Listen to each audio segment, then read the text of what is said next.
Bueno, vamos a continuar con el tema de memoria y cognición y vamos a ver ahora los cambios cognitivos asociados al envejecimiento. Bueno, a medida que las personas envejecen, cambian de muchas maneras, ya sea tanto biológica como psicológicamente. Como ya nos explicaron en el tema pasado, el cerebro durante el envejecimiento sufre de diversos cambios en su estructura y estos cambios van a estar muy relacionados a las alteraciones en la función cognitiva. Los cambios relacionados con la edad en la función cognitiva varían mucho entre individuos y entre dominios cognitivos, y hay unas funciones que parecen ser más susceptibles que otras a los efectos del envejecimiento. Si quieres, ya dale. No hay un patrón de declive cognitivo general, normativo y universal asociado al envejecimiento. Eh, los cambios relacionados con la edad en la cognición no son uniformes en todos los dominios cognitivos o en todas las personas mayores. Y existen estudios neuropsicológicos que evidencian que el envejecimiento no afecta por igual a los diferentes componentes de las diversas funciones cognitivas. Las funciones cognitivas básicas que están más afectadas por la edad son la atención y la memoria, aunque también se ha visto que, por ejemplo, la percepción también muestra muchas disminuciones relacionadas con la edad, que se atribuyen mucho a la disminución en las capacidades sensoriales. De las funciones cognitivas del nivel superior, como el procesamiento del lenguaje y la toma de decisiones, también pueden verse afectadas por la edad. Y ya, si quieres, darle, por favor. Bueno, en cuanto a la función intelectual general, pues en general se va a mantener en la vejez, excepto en algunas capacidades que requieran como un tiempo de reacción corto o una rápida velocidad de actuación. Este es el tipo de cambio que más se ha documentado en los estudios de envejecimiento cerebral. Y la velocidad de las funciones cognitivas se empieza a reducir a partir de la quinta década de la vida. Y en cuanto a la atención, no parece haber un deterioro en la capacidad de atención en el envejecimiento normal, pero sí se ha demostrado que cambia mucho la capacidad de concentración. Y con el envejecimiento hay una disminución en la capacidad de procesamiento de la información. También es muy importante recordar que la atención puede ser afectada por cambios en las capacidades perceptivas de los órganos de los sentidos, ya sea por cambios de la edad o por cambios que los afecten. Por ejemplo, una disminución en la agudeza visual, una disminución en la capacidad auditiva, neuropatías, dolor crónico, medicamentos y algunos trastornos en el estado de ánimo como la ansiedad y la depresión, los cuales hay que recordar que son muy comunes en la edad avanzada. Si quieres ya darle.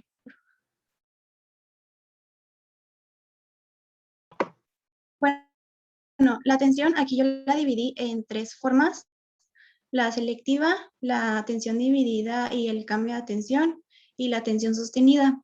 La atención selectiva se refiere a la capacidad de prestar atención a un estímulo sin tener en cuenta otros que son irrelevantes para una tarea en cuestión. Las personas de edad avanzada muestran una relativa preservación del desempeño en este tipo de tareas y pueden ser más lentos que los adultos jóvenes, pero en general no se ven tan afectados de manera diferencial por la distracción. En cuanto a la atención dividida y el cambio de atención, este tipo de atención se refiere a la capacidad de procesar dos o más fuentes de información o la realización de dos o más tareas al mismo tiempo. Un ejemplo que yo podría poner sería como conducir mientras hablamos con el copiloto y ponemos atención al entorno y manejamos y así, o cocinar varias comidas al mismo tiempo. Este tipo de atención es el que más se ve afectado y bueno, los adultos mayores muestran deficiencias significativas en este tipo de tareas que requieren dividir o cambiar la atención entre múltiples tareas. Eh, existe evidencia que este tipo de atención puede ser, bueno, esta disminución puede ser reducida con la práctica de la tarea o con el ejercicio aeróbico. Y bueno, la atención sostenida se refiere a la capacidad de mantener la concentración en una tarea durante un periodo de tiempo prolongado. Eh, Se ha visto que no se va a disminuir o no se va a ver afectada por la edad. Y bueno, en general, la disminución en la capacidad de atención puede tener un impacto significativo en la capacidad de una persona mayor para poder funcionar de manera adecuada e independiente en la vida cotidiana. Un aspecto muy importante que se ve afectado por la edad en cuanto a la atención es la conducción, ya que conducir requiere un cambio constante de atención. Y bueno, investigaciones han demostrado que las deficiencias de atención dividida se asocian mucho a un aumento de accidentes automovilísticos en los adultos mayores. Y ya si quieres darle la próxima.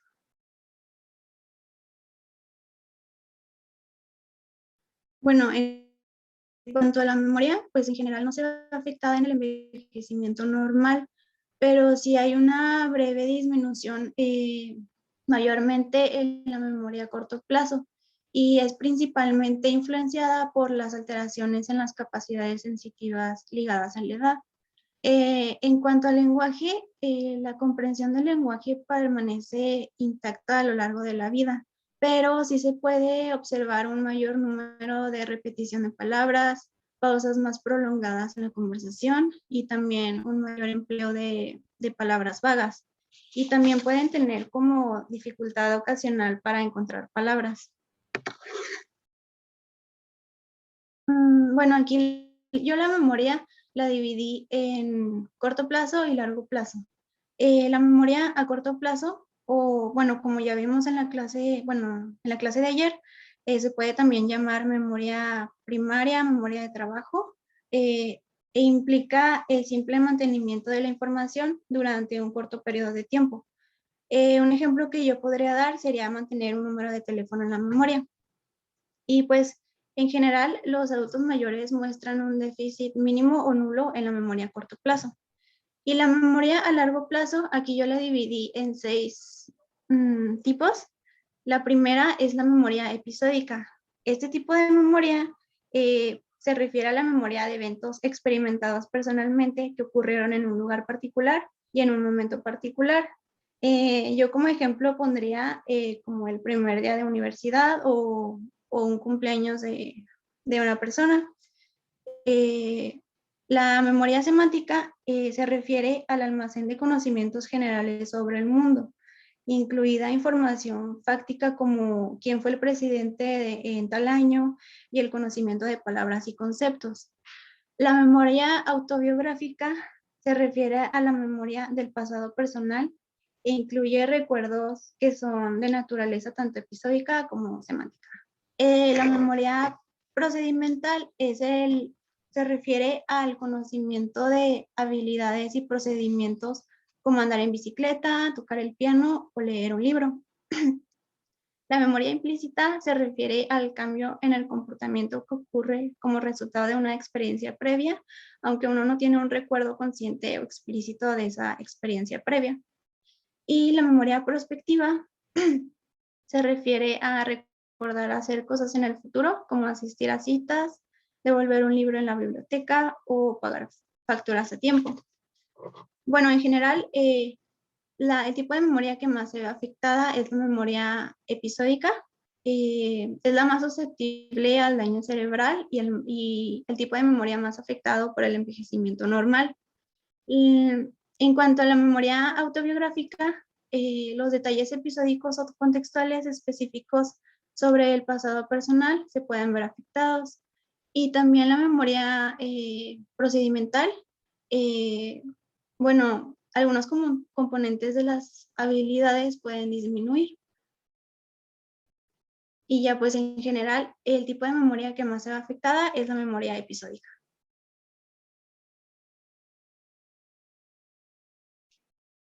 En cuanto a los cambios en las funciones visoperceptivas, bueno, las funciones visoperceptivas son las habilidades que hacen posible captar y diferenciar estímulos visuales y clasificarlos según su forma y tamaño.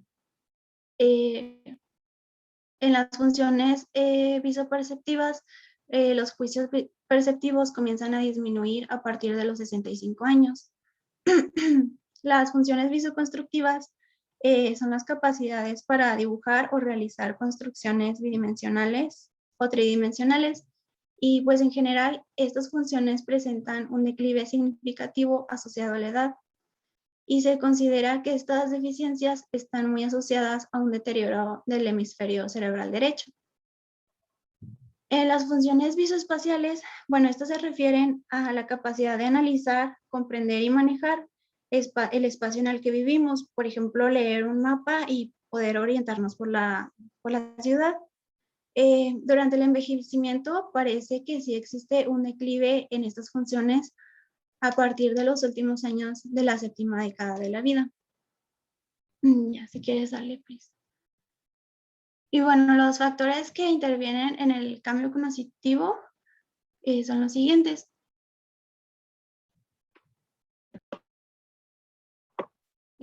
Bueno, los cambios cerebrales, como es la pérdida neuronal y la atrofia cerebral, que afectan el funcionamiento cognitivo. Algunos fármacos, como los psicofármacos, antivirales, antiarrítmicos, anticonvulsivos y los antiinflamatorios.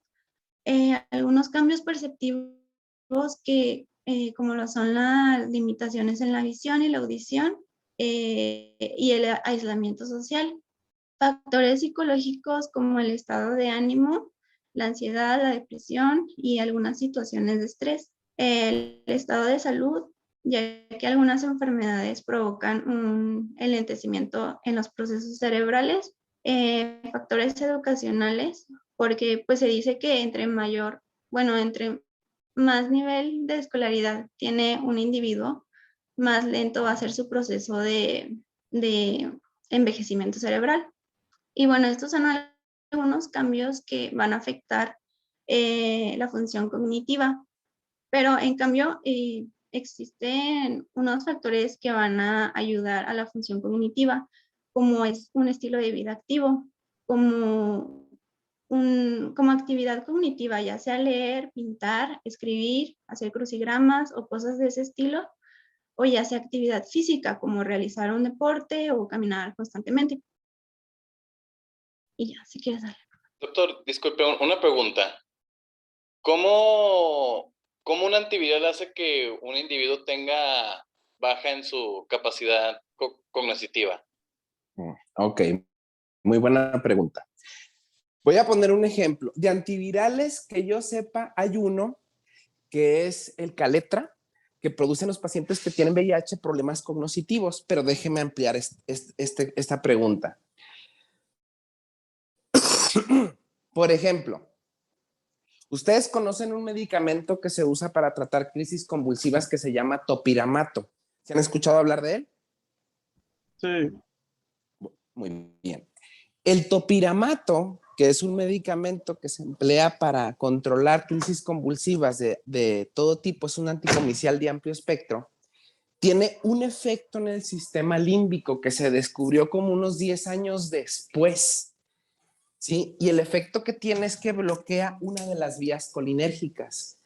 Es por esto que el topiramato, por ejemplo, no se emplea como anticomicial en niños. Ustedes han visto niños con actividad convulsiva o han leído o han escuchado con los médicos pediatras o en neurología, que esto ya no ven ahí. Y si se fijan, no indican topiramato en menores de edad. Otro ejemplo, algunos antidepresivos, ya habíamos visto que, por ejemplo, tratar la depresión mejora las capacidades cognitivas, pero algunos antidepresivos no son tan nobles. Un ejemplo característico son el grupo de antidepresivos tricíclicos. Los tricíclicos producen bloqueo de las vías colinérgicas. A las personas las traen apendejadas. La amitriptilina, la imipramina y la nortriptilina pueden ocasionar problemas serios de memoria cuando se administran como antidepresivos. Son excelentes fármacos de la neuromodulación del dolor. De hecho, lo van a ver en Reuma con la doctora Siksik. El efecto secundario que siempre hay que vigilar es nada más que no hagan deterioro cognitivo. Ya ustedes se van a dar cuenta de eso. Esos son los motivos, doctor. Muchos medicamentos actúan sobre vías colinérgicas muy, muy específicas. ¿Ok? No sé si contesté la pregunta. Pero bueno, en el caso del antiviral que dice, ¿ese también bloquearía vías colinérgicas? Lo más seguro es que sí lo haga. No sé si se refiere al Caletra. Ah, ok. A lo mejor se refiere al Caletra, porque el Caletra sí lo hace así. Okay. Aciclovir, valaciclovir, no creo que lo haga. Ok, gracias, doctor. Muy bien, sigan. Bueno, en cuanto al deterioro cognitivo leve, este concepto engloba una entidad que cursa con el deterioro progresivo de uno o más procesos cognitivos. Tiene mucha importancia en el momento de una correcta valoración del adulto mayor, porque puede ser una forma de presentación atípica de una enfermedad o ya sea el producto de interacciones farmacológicas o intoxicaciones por fármacos. La correcta identificación de las causas que los precipitan y su tratamiento adecuado son cruciales, ya que el cuadro puede ser total o parcialmente reversible. Tienen una forma de presentación muy heterogénea. En algunas ocasiones se presenta solo con el deterioro de una función cognitiva. Además, bueno, todavía existe mucho debate sobre las implicaciones pronósticas de la entidad, si en realidad presenta la fase previa al desarrollo de una demencia o si es una entidad clínica separada.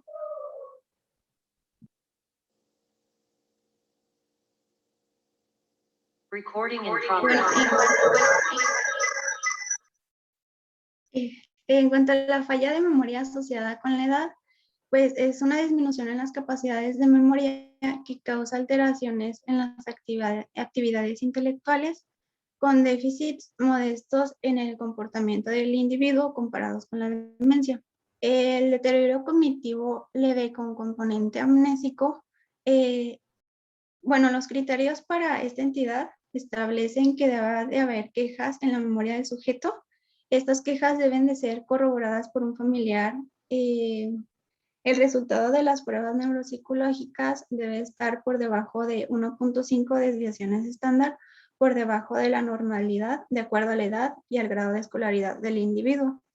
El resto de las funciones cognitivas en general debe de estar preservado.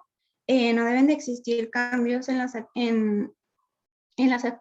actividades de la vida diaria y se debe también de excluir el diagnóstico de demencia en base a los criterios del manual diagnóstico y estadístico de los trastornos mentales. En cuanto al deterioro cognitivo sin demencia, son individuos con problemas de memoria y o en otras áreas de funcionamiento cognitivo que no cumplen con los criterios de demencia del manual diagnóstico y estadístico de los trastornos mentales.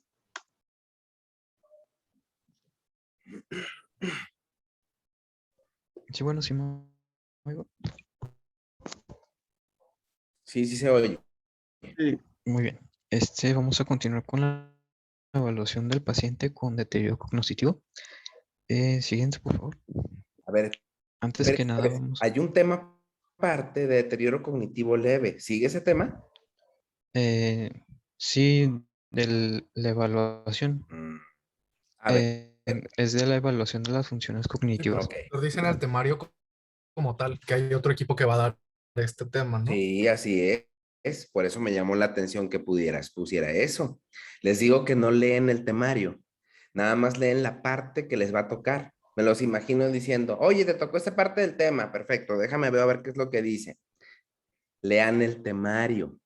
Lean el temario completo. Hay un apartado completo de deterioro cognitivo y se va a hablar de lo que es la definición de deterioro cognitivo relacionada, bueno, establecida por Petersen y colaboradores. Vienen cómo se evalúa una queja de memoria, qué pruebas son las que hay que hacer, etcétera, etcétera. Eso es aparte. Por eso me llamó mucho la atención.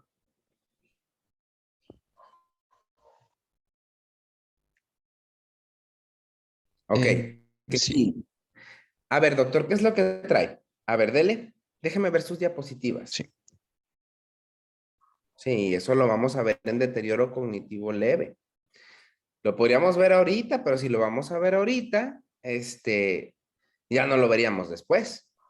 ¿Sí? Todo eso viene en deterioro cognitivo leve.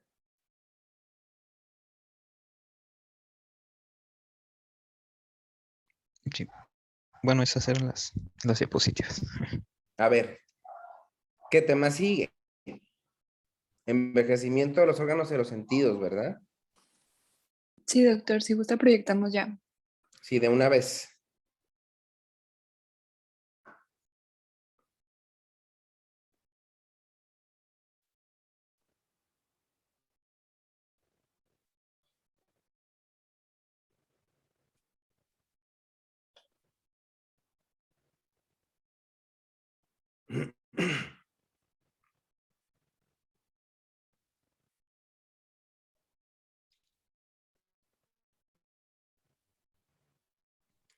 Esta es una revisión muy rápida.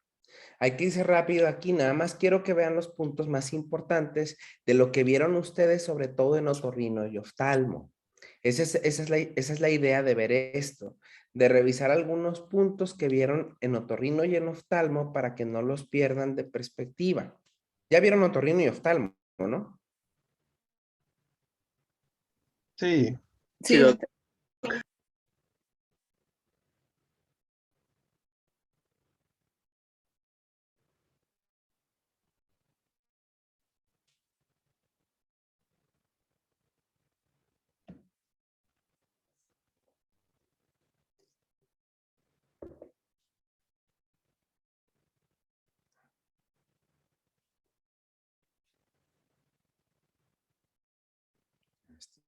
Internet.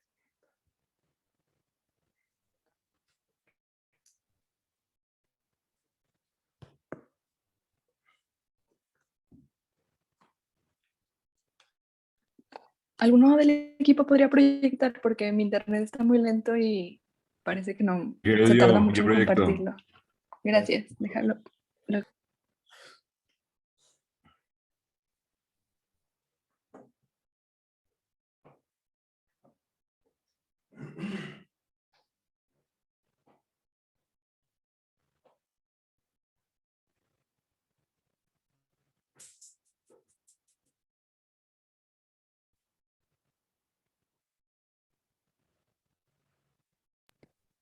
Muchas gracias.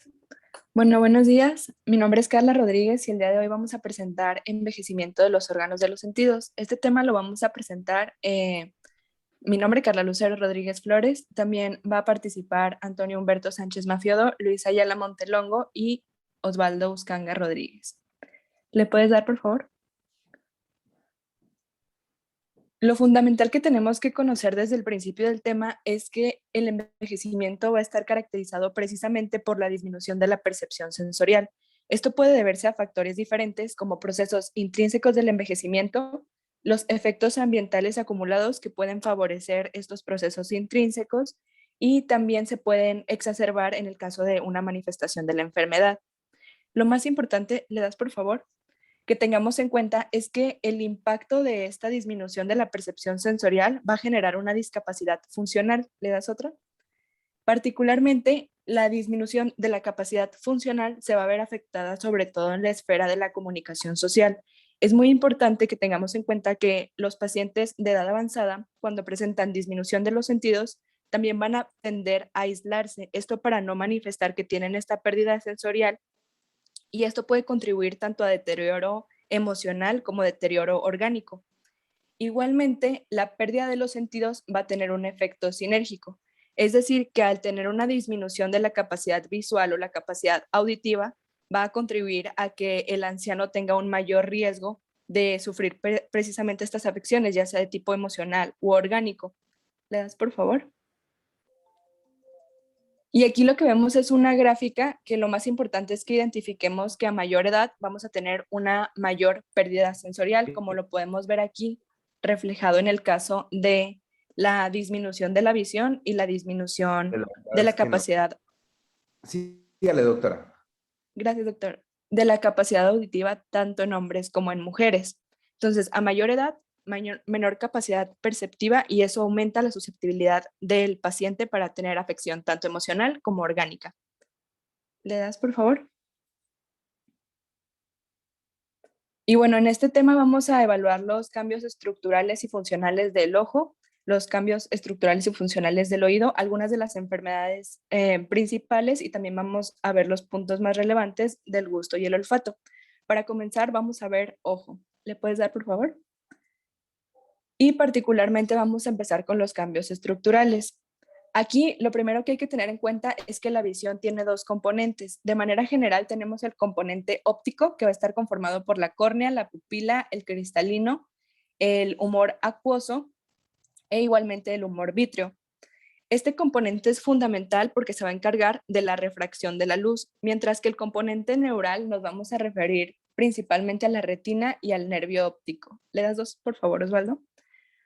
Aquí, la disminución de la capacidad del componente óptico va a tener una afección sobre todo en la capacidad visual, que no es lo mismo que la afección en el componente neural, porque esta puede conducir a una ceguera definitiva por un proceso de deterioro en los sistemas nerviosos de la conducción de la visión, en contraste con el componente óptico que se debe más a un proceso que interfiere con la rarefacción con la refracción de la luz.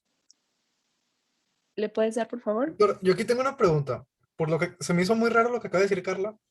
O sea, por un proceso puramente neural, por simple degeneración por la vejez, ¿se puede quedar ciego de la nada? Más, o sea, por un proceso neurológico. No, a lo que, bueno, quizás a lo que se refiere la doctora son las patologías muy específicas que afectan los nervios ópticos. Por ejemplo, ¿cuál es la principal, y esto ya lo debieron de haber visto en oftalmo, cuál es la principal causa de ceguera legal?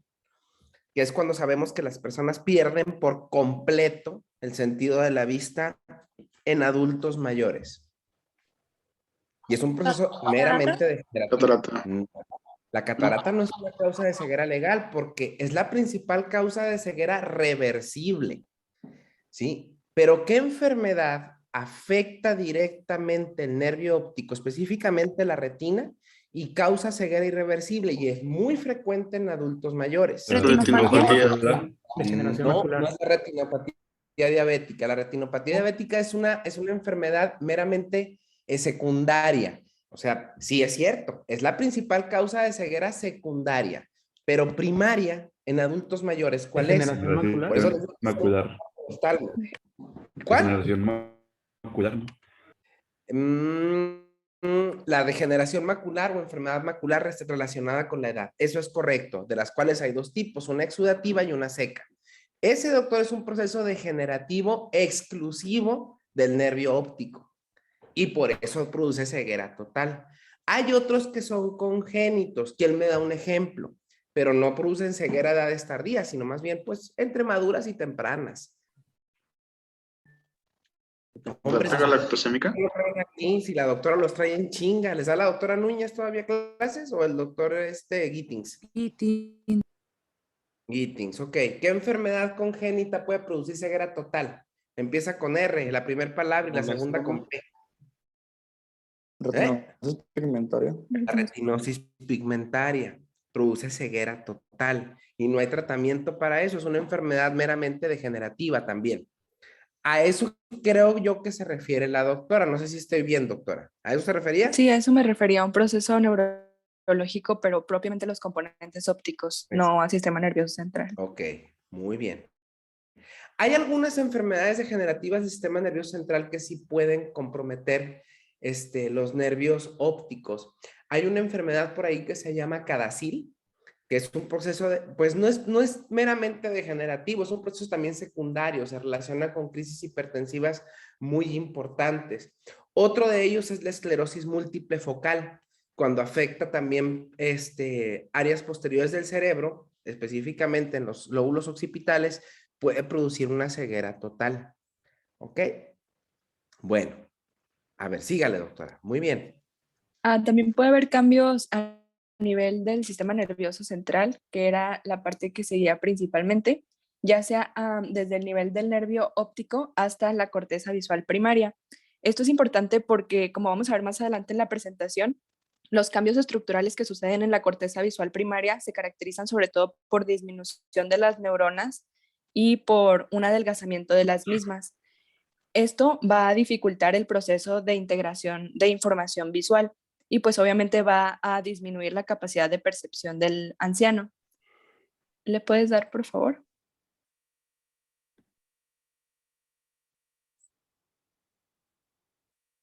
Para empezar, vamos a ver algunos de los componentes más importantes del ojo, específicamente componentes ópticos y componentes neurales que se ven afectados en la edad. Empezando por la córnea, lo primero que tenemos que recordar es que se va a encargar sobre todo de la refracción de la luz. Este va a ser el lente más importante del ojo y va a contar con 42 dioptrías. Sin embargo, en los pacientes que envejecen van a tener un engrosamiento. El espesor normal de la córnea va a ser de 540 a 600 micrómetros. Sin embargo, en el anciano va a tener un engrosamiento y una pérdida de la curvatura normal. Bueno, aquí vemos una microfotografía de la córnea. El estroma va a ser la porción que va a ocupar un mayor porcentaje y va a ser la que se vea más afectada en el envejecimiento. ¿Le das otra, por favor? Bueno, Una de las... eso del arco senil, sí lo vas a decir, ¿verdad? Que es una acumulación de lípidos y eso. Sí, pero apenas voy en el punto 1. Déjela Entonces, clase, doctor. estaba... Déjela Con eso, termine. porque mi abuelita tiene varias cosas. Bueno, continuando con la clase, aquí la implicación de este engrosamiento y pérdida de la curvatura normal va a ser el astigmatismo. Este se va a caracterizar porque en vez de tener un punto focal en la retina, los ancianos van a ser más susceptibles a tener dos puntos focales. Esto va a crear imágenes dobles que cuando tengan una lectura van a saltar de renglón o pueden cambiar letras. Y eso pues va a tener una disminución de la percepción adecuada del componente visual y también pues va a tener una disminución de la calidad de vida. Igualmente le puedes dar otra, por favor, Osvaldo. Vamos a tener acumulación de pigmentos. Este es otro cambio estructural que se ve en la vejez y el primero es el arco senil.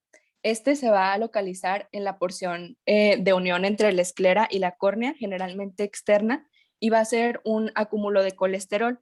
Se dice que este hallazgo no tiene una implicación en la capacidad de la función visual como tal, sino que se asocia más bien a procesos degenerativos que permiten precisamente la acumulación de este lípido en la zona periférica al iris, pero no se describe que interfiera ni con la captación de la luz ni con el proceso visual como tal. ¿Le das otro, por favor? Luego está la línea de Hudson-Stali. Esta es una acumulación, esta es de colesterol, como les había mencionado, y esta es una acumulación de hierro. Este se va a localizar sobre todo entre la esclera y la córnea, pero por el componente interno, y no va a tener una implicación en el drenaje del humor acuoso. En general también solamente es una acumulación de pigmento. ¿Le das otra, por favor? E incluso algunas veces se puede ver en el iris, como se ve esta delgada línea aquí y por acá. Y esto también se debe a una disminución de la capacidad de eliminación de estos compuestos normalmente tanto en la secreción lagrimal y en la película lagrimal que están recubriendo al ojo. Igualmente puede haber una pérdida de la transparencia de la córnea. ¿Le puedes dar otra, por favor, Osvaldo? Esta se va a caracterizar por una disminución de las células endoteliales corneales. Las células endoteliales, como vimos, son la última capa de la córnea y esta, aquí está representada con naranja, y esta se va a encargar de mantener la córnea en un estado de equilibrio, ¿cómo se puede decir? Con un estado de equilibrio respecto al agua. Esto quiere decir que cuando se dé la disminución de las células endoteliales, como vemos en la imagen inferior, va a haber una mayor filtración del agua hacia la córnea y va a haber con esto una facilitación para que se dé el edema corneal. ¿Le puedes dar, por favor?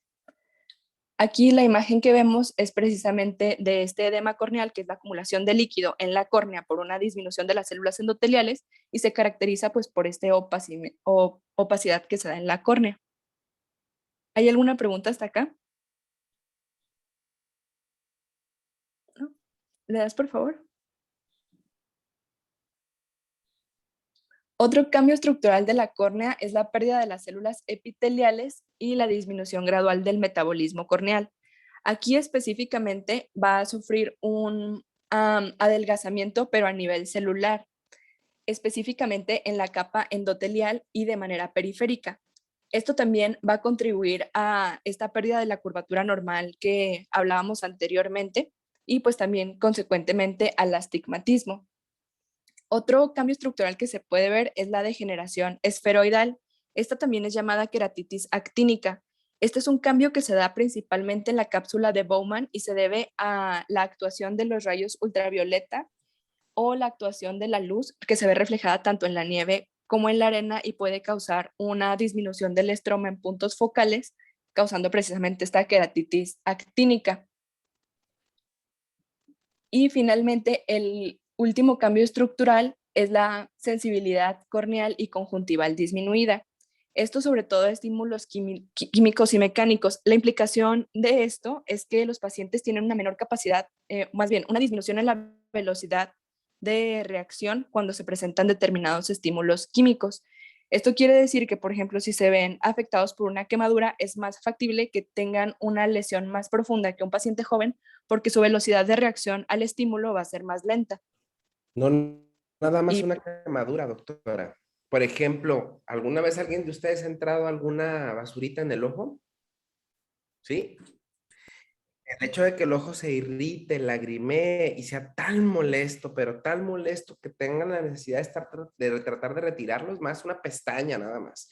Aunque una pestaña entre dentro del ojo, con eso es suficiente para que se les irrite. Bueno, he tenido pacientes que a veces van a buscarme al consultorio, evidentemente en chinga los envío con el oftalmo, porque llegan con el ojo rojo pensando que traen una conjuntivitis. Abuelitos que, por ejemplo, trabajan en torno y soldadura, que no usan equipo de protección, y lo que me encuentro es una rebaba metálica impactada en la córnea. Les pregunto cuántos días tienen así y te dicen con una tranquilidad los cabrones, una semana. Oiga, pues que no le duele. Y dicen ellos, no. Entonces ya tiene una úlcera corneal, a veces muy, muy importante, a veces incluso llegan a perder hasta la córnea. Ese es un factor importante, pues, a tener en cuenta. Otra cosa también es que si ustedes recuerdan, hay una serie de pruebas que se realizan para valorar la integridad del tallo cerebral. Dentro de ellas, para diagnosticar muerte cerebral, está el reflejo corneal, que es que agarran al paciente y le colocan una gasa directamente en la córnea y ven si el paciente ocluye los ojos. ¿Se acuerdan de esa prueba? Sí. Bueno, pues en adultos mayores esa prueba no es valorable, precisamente por este cambio que menciona la doctora. No esperen que un paciente al mínimo toque de la córnea, si tiene más de 80 años, les ocluya los ojos, porque básicamente la sensibilidad de la córnea sí está muy disminuida. Este reflejo, como reflejo de tallo cerebral, no es valorable.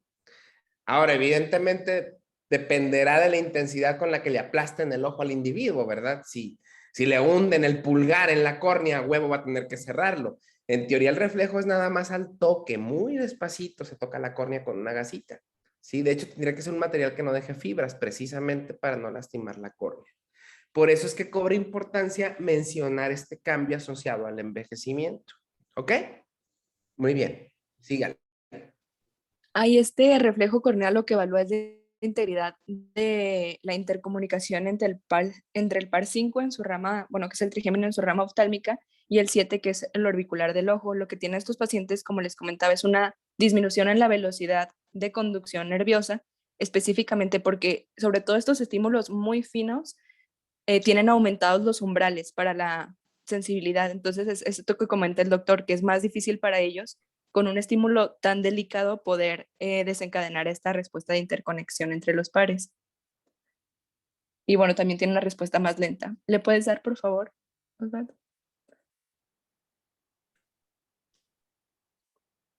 Bueno, y aquí vemos una imagen nada más de la degeneración esferoidal o la queratitis actínica, que aquí se ve ya de manera avanzada.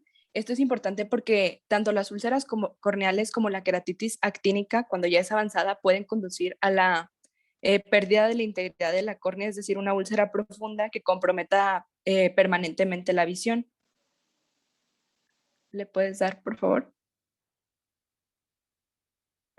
Ahora vamos a hablar del cristalino y esta es también como una de las partes más importantes que cambia durante el envejecimiento. Aquí, importante recordar que se encarga sobre todo de la refracción y la acomodación. ¿Le das 2, por favor? Esto va a tener implicaciones en cuanto a la refracción, en el sentido de la transparencia, que va a tener un cambio durante el envejecimiento, y en la acomodación a la pérdida de elasticidad que va a sufrir igualmente durante el envejecimiento.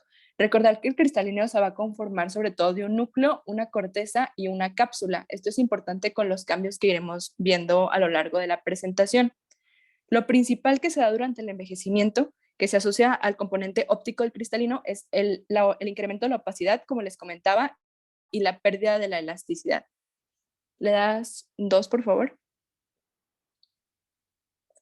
Aquí el incremento de la opacidad se ha asociado sobre todo con el engrosamiento del cristalino hasta 5.5 milímetros en una edad aproximada de 80 años, en contraste con una persona joven que va de 4.5 a 3.5 dependiendo de la edad.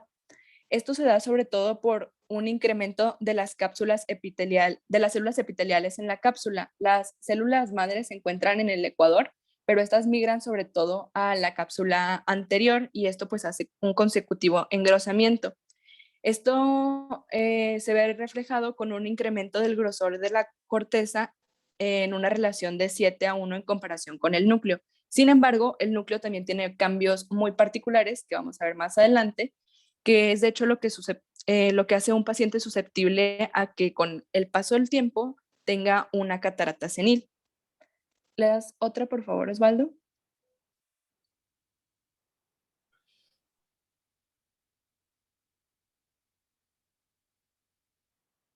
Ay, todavía no empecé, pero bueno, es la respuesta de la acomodación menor y de menor, o sea, menor y también es más lenta. Esto es importante porque aquí les puse una imagen nada más para recordar que cuando el músculo ciliar va a estar relajado, los ligamentos van a estirarse y de esta manera van a aplanar al cristalino. Esto va a servir fundamentalmente para la visión lejana. Sin embargo, en el caso de que el músculo ciliar esté contraído, los ligamentos ciliares o zónula van a estar más relajados y esto va a permitir un abombamiento del cristalino y esto va a permitir la visión cercana. Sin embargo, en un paciente que sea anciano, esta respuesta de acomodación, aparte de que va a ser más lenta, también se va a asociar a un incremento del endurecimiento del cristalino y esto pues va a dar la consecuente presbiopía, de la que vamos a hablar más adelante, pero es importante tenerlo en cuenta desde este momento. Entonces, cambios en el cristalino, siempre recordar que va a ser un incremento de la opacidad y una pérdida de la elasticidad que va a afectar la acomodación. ¿Le puedes dar? También la opacidad se puede deber a una disminución de la transparencia por un daño oxidativo a las cristalinas. ¿Alguien recuerda lo que son las cristalinas?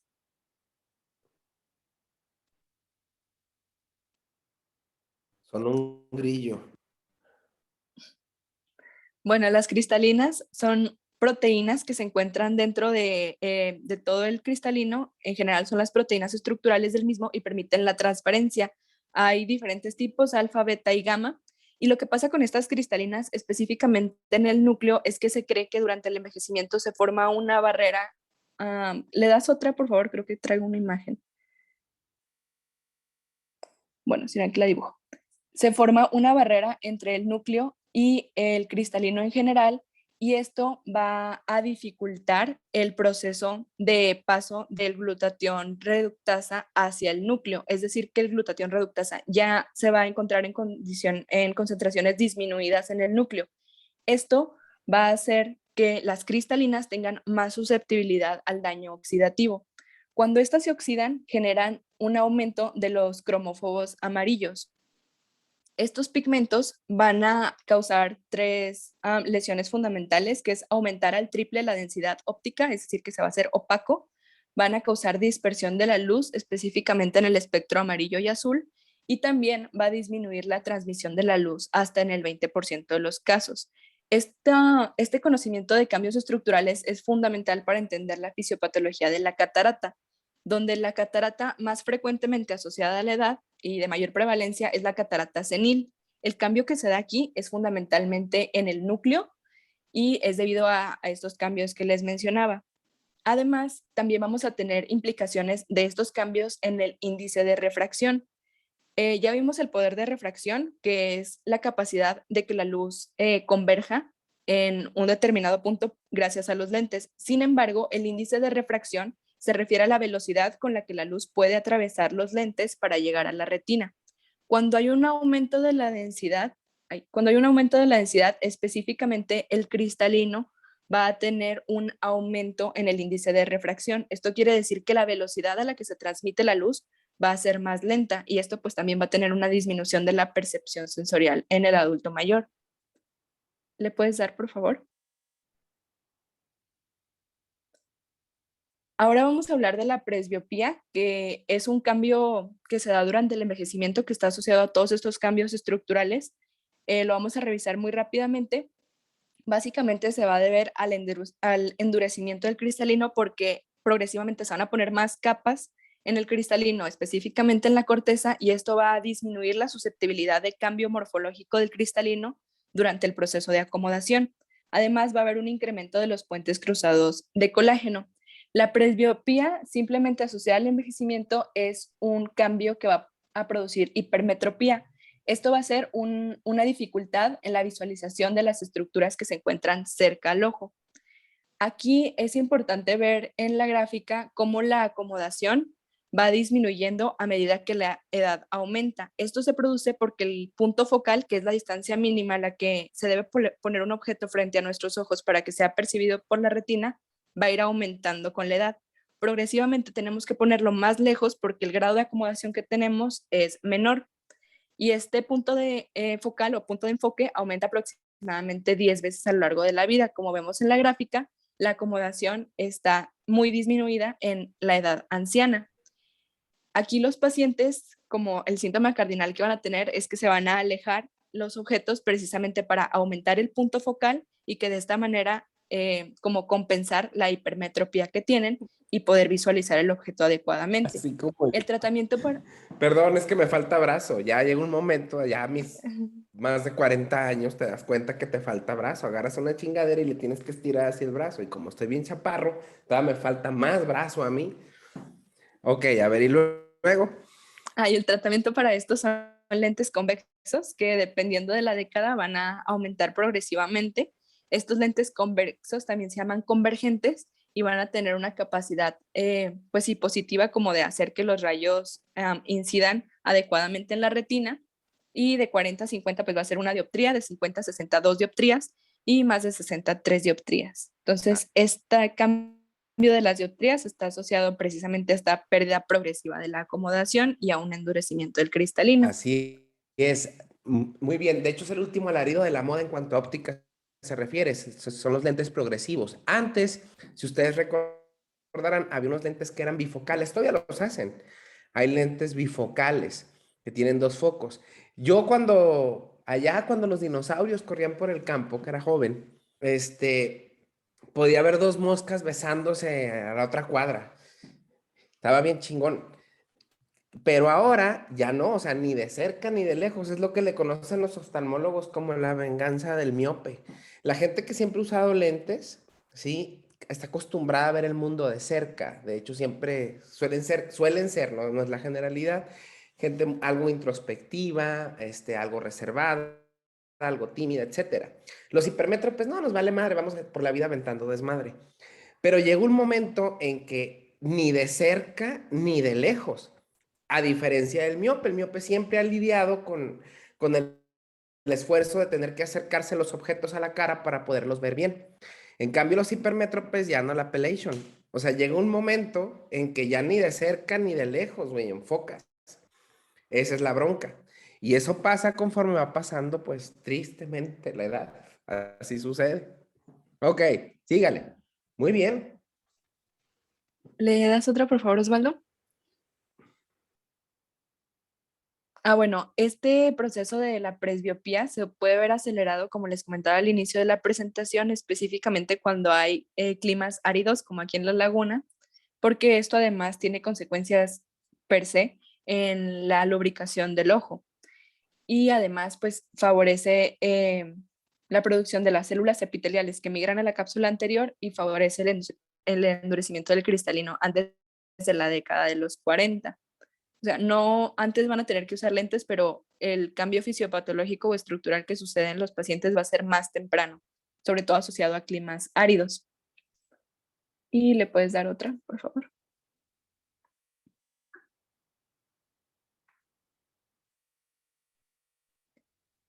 Y esta es la diapositiva de los cambios estructurales del iris. Como sabemos, este va a regular la cantidad de luz que entra al ojo y específicamente vamos a tener dos músculos que van a ser el radial, que se va a encargar de la dilatación o midriasis, y el circular que se va a encargar, o esfínter, que se va a encargar de la miosis.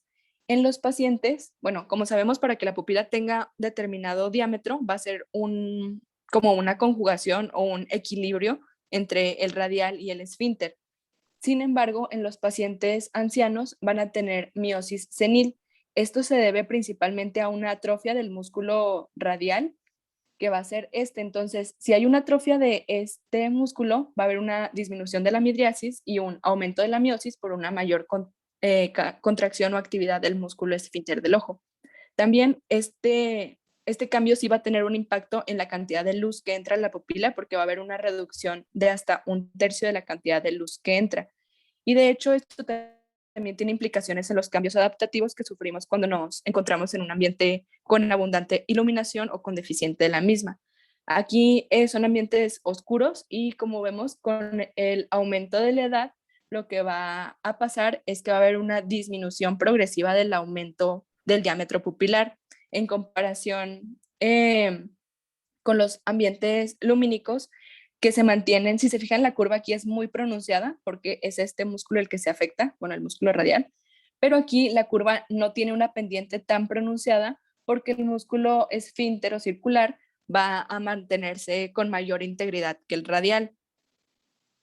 Y otro cambio que se ve en los ancianos es la palidez del iris. Esto se debe sobre todo por una pérdida de la pigmentación, por una disminución de los melanocitos. Muy bien, esto cobra importancia, perdón, sobre todo por los cambios adaptativos a los fenómenos de deslumbramiento. Ustedes han padecido esto siempre y cuando haya una fuente de luz muy potente. El típico ejemplo es el cabrón que cree que trae una discoteca en su carro y se le ocurre poner a unos lentes, a unos faros que son reflectores y no proyectores, luces LEDs. Es la peor estupidez que hay, pero ya saben que hay gente que es bastante idiota.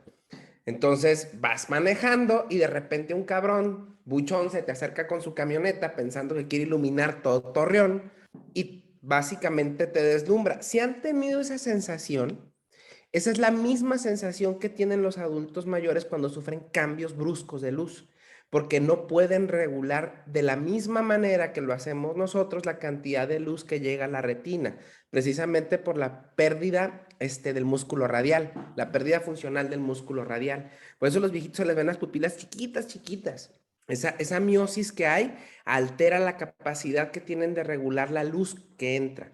Esto es importante porque en adultos mayores son muy frecuentes las caídas asociadas a estos fenómenos.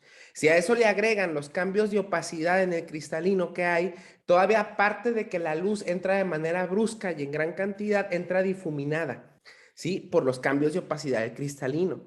Entonces, muchos viejitos se caen, sobre todo en el cuarto de baño, en las noches, sobre todo si están en un ambiente muy oscuro y pasan inmediatamente a un ambiente de mucha luz por un fenómeno de deslumbramiento. Por eso es que se acostumbran muchos abuelitos a dejar una luz de noche muy tenue encendida. No sé si vean eso, muchos de los adultos mayores tienden a hacer eso, precisamente para movilizarse con mayor seguridad durante la noche. ¿Ok? Muy bien. A ver, doctora Rodríguez, sígale. Va muy bien. ¿Le puedes dar, por favor, Osvaldo? Ahora vamos a ver los cambios en la cámara anterior. Específicamente la cámara anterior, nada más para recordar que es el sitio que se encuentra anterior precisamente al iris y posterior a la córnea.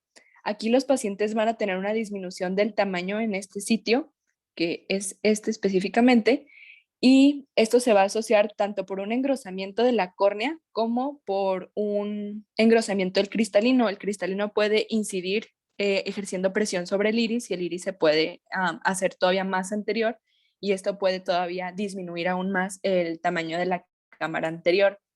Esto es importante porque el paciente va a tener una mayor presión en el canal de Schlemm, que es el que vemos aquí, que se encuentra en el ángulo iridocorneal y como sabemos pues va a encargarse del drenaje del humor acuoso.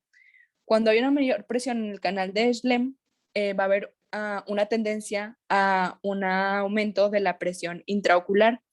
En determinados casos, sobre todo en pacientes que son hipermétropes, que tienen condición de hipermetropía no asociada a presbiopía, sino una condición de hipermetropía desde su juventud, están en riesgo de tener glaucoma, que vamos a ver pues más adelante. ¿Le puedes dar, por favor? Doctor, disculpe, ya son las 10. ¿Le vamos a seguir? Ok. Faltaba la diapo. Disculpe. Está bien. No, si quieren aquí la dejamos. Pero muy bien, doctora. Bastante bien la presentación. Gracias, doctor. Muy bien. Bueno, si quieren aquí la dejamos, pues. Entonces nos vemos el próximo lunes. A ver, ¿qué pasó? Haremos la prueba el lunes. Sería a las 9, ¿verdad? En la facultad. ¿Qué? ¿Eh? Sí, pero si quiere que vayamos todo el salón o nada más los que exponen. ¿Cómo le habían estado haciendo con Madero? Iban todos, ¿no? No, solo Nada más. los que exponen. O ¿A sea, poco? el equipo que expone y yo, para acomodarles todo, éramos los que íbamos, o sea, como 5 personas y el doctor. En lo que testeábamos esto de el audio y así. Pero a lo mejor si usted le pregunta a la licenciada Claudia, a lo mejor nos deja ir más gente. Pero, o sea, sí, así como que nada más por el lunes podemos nada más Hay una clase que vamos a ver cuando veamos alteraciones de la función renal en el envejecimiento y alteraciones del equilibrio hidroelectrolítico. Híjole, esa clase darla por Zoom es bastante complicado, sí es complicado. Yo me auxilio mucho con el iPad para poder hacer los ejercicios de tal manera de que vean mi pantalla, pero sí es algo complicado. Esa clase en especial, alteraciones de la marcha y caídas, la de fragilidad y los métodos que hay para evaluar la fragilidad, son clases, híjole, muy, muy prácticas. Muy prácticas que sí necesito tenerlos en presencial. Hay otra cosa. Yo a partir del día 13 salgo de vacaciones. Vamos a seguir teniendo clases, pero van a ser en línea. Ahí sí, por ejemplo, sí quizás no vaya a estar con ustedes. No sé si las 2 semanas. Lo más probable es que nada más vaya a ser una. Como les había dicho, no soy de aquí, soy de Sonora y nada más mis vacaciones las reservo para una sola cosa, ver a mis padres. Es para lo único que las reservo. No me largo a ningún otro lugar más que para ver a esos 2 viejos que, pues gracias a ellos estoy aquí. Entonces siempre voy allá. Es así como que un compromiso que no puedo posponer. Y más ahora en épocas de pandemia que prácticamente no los he visto. Entonces, vamos a ver, vamos a probar el lunes, doctora.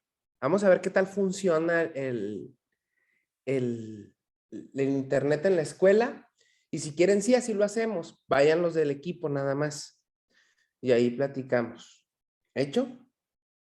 Sí, nada más que, por ejemplo, no sé si, o sea, Carlita, pues sí puede ir, ¿no?